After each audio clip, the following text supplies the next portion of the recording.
आपली गाय ना सकाळी उठलो बरं का आणि आपल्या म्हशीला जे काल पायड झालं होतं त्याचं आज मी काय झालंय ते सांगणार आहे बरं का. आणि आपल्या म्हशीचं तिकडं चीक काढण्याचं काम चालू होतं, आपले मामा काढताय बरं का अशा प्रकारे.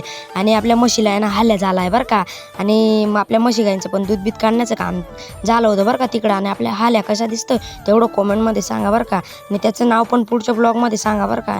काही नाही, या ब्लॉगमध्ये पण चांगलं काही विषय नाही. आपली म्हैस बघा कशा प्रकारे आरोड्या मारत होती, म्हणजे तिचं पायडू ना हो. मग काय की त्या आपल्या हाल्याजवळ गेलो आणि आपल्या हाल्याच्या डोक्यावरती हात फिरवला बरं का.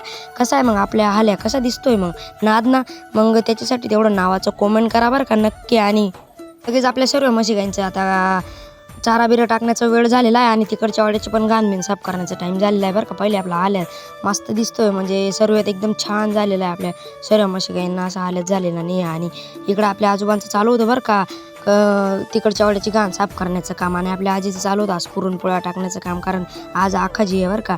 आणि आपल्या शेळ्यांना पण पुशावर देऊन टाकला. आपलं लहान बोकड बघा कशा प्रकारे माझ्याकडे बघत होता बरं का. त्याला पण दूध बीत पिण्यासाठी सोडायचं आहे. मग काय फायनली त्याला पण सोडून बिडून दिला बरं का दूध पिण्यासाठी.